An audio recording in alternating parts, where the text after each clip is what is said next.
Ok, j'entreprends de faire cette nouvelle émission euh, au sujet de quoi? De la vérité.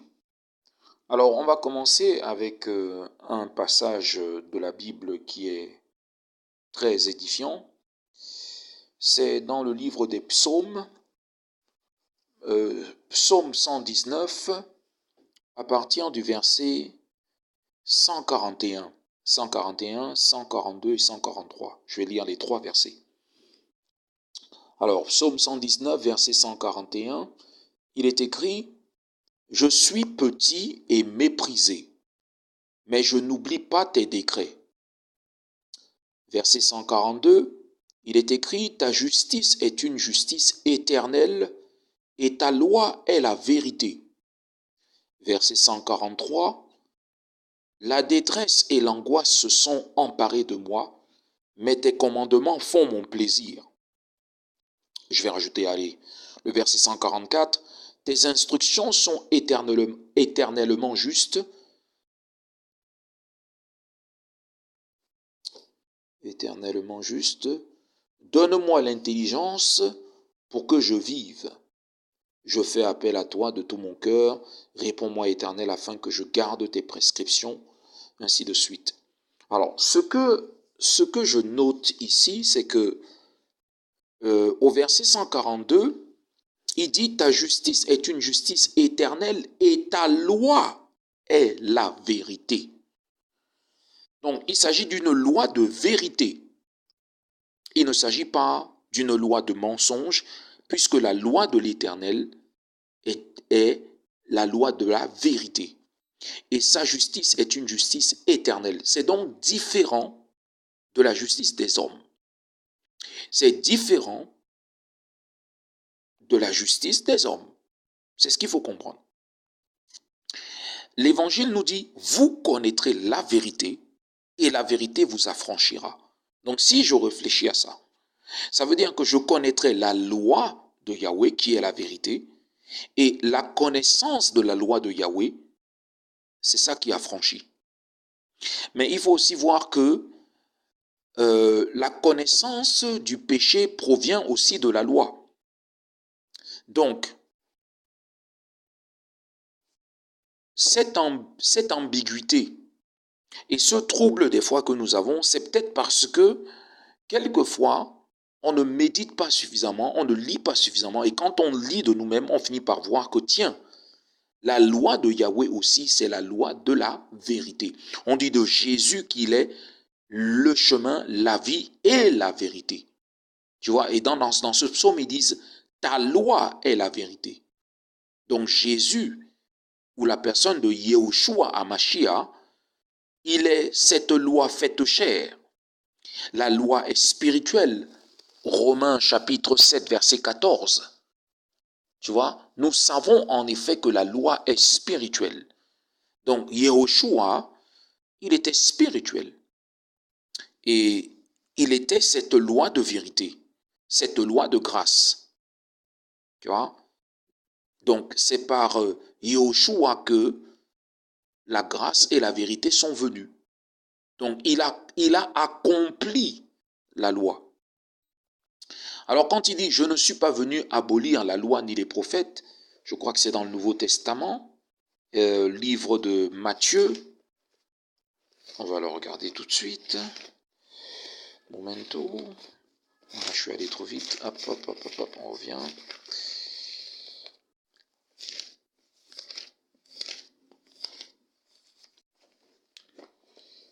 Livre de Matthieu. Matthieu, quelques secondes. On y est. Ah, je suis pas loin. Voilà. Livre de Matthieu. Matthieu, chapitre 4, à partir du verset 17.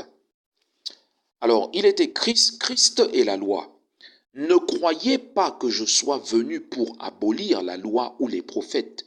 Je suis venu non pour abolir, mais pour accomplir. En effet, je vous le dis en vérité, tant que le ciel et la terre n'auront pas disparu, pas une seule lettre ni un seul trait de lettre ne disparaîtra de la loi avant que tout ne soit arrivé. Celui donc qui violera l'un de ces plus petits commandements et qui enseignera aux hommes à faire de même sera appelé le plus petit dans le royaume des cieux. Mais celui qui les mettra en pratique et les enseignera aux autres, celui-là sera appelé grand dans le royaume des cieux. Alors je sais que devant Dieu, nous sommes tous petits. Devant Dieu, nous sommes tous petits. Même si on enseigne la parole, devant Dieu, on est petit. Devant Yahushua Hamashiach, nous sommes tous petits. Pourquoi je dis ça? Parce que lui, il n'a point péché. Et il était comme un agneau obéissant jusqu'au stade de la mort. Mais sa parole dit que quiconque croira en lui, quiconque évoquera son nom, ne périra point et aura la vie éternelle. Donc, la grâce, c'est de pouvoir bénéficier de tout ce que Yahushua a accompli pour nous. Il a aboli une chose, les lois sacrificielles, parce que à chaque fois il fallait égorger des boucs, des béliers pour la rémission de certains péchés, et pratiquement tous les ans il fallait refaire la même chose. Mais lui, il était cet agneau obéissant jusqu'à la mort qui nous a rachetés par son sang. Donc par son sang, sur le poteau de supplice à Golgotha, il nous a rachetés. Mais est-ce pour autant que nous avons le droit de pécher? Non. Parce que nous sommes sous la grâce, alors nous avons le droit de pécher? Non. Ce qui a été aboli, c'est les lois sacrificielles, c'est-à-dire le sacerdoce sacrificiel. Plus besoin de verser le sang, plus besoin d'égorger des animaux, ça, c'est fini. Par contre, nous sommes tenus de garder les commandements, et pas que les 10 commandements. Quand la loi dit qu'il n'y aura point de prostituées, de mâles prostituées ou de femelles prostituées au sein des membres de son peuple, c'est-à-dire au sein des Israélites, et pour ceux qui sont nés de nouveau aujourd'hui, il n'y aura pas de prostituées mâles ni de prostituées femelles. En tout cas, dans notre pratique, nous devons chacun, en se regardant dans le miroir, parce que la parole est un miroir, arriver à mettre notre vie en conformité avec la constitution du royaume des cieux. Parce que la Bible est une constitution, et comme toute constitution, elle a des lois. Et la loi représente l'ordre, et Dieu est un Dieu d'ordre. Donc il faut comprendre que c'est le meilleur outil pour remettre de l'ordre dans son cœur, dans sa tête, dans sa vie, et pour faire des choix qui sont conformes à la volonté de Dieu, tout en apprenant la volonté de Dieu. Et sa volonté, nous pouvons l'apprendre à travers sa loi, puisque sa loi est la vérité. Alors, je vais parler de quelque chose qui est comme le fait de passer du coq à l'âne, mais je pense que ça va aider certaines personnes.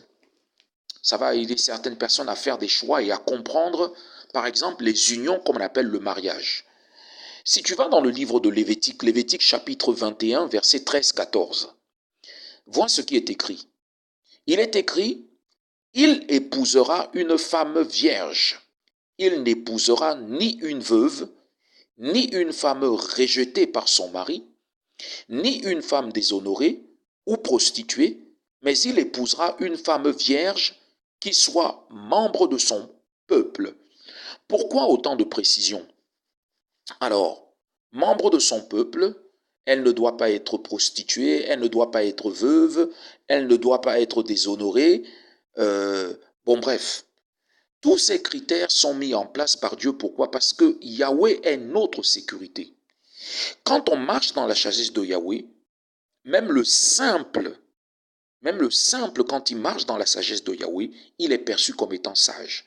Mais parce que beaucoup d'entre nous n'avons pas été disciplinés dans cela, parce que nous avons grandi comme des païens et que nous n'avions pas compris que nous étions tenus de garder les commandements, parce qu'il n'y avait pas que 10 commandements, il y a près de 613 commandements, nos ennemis ont profité de nos erreurs.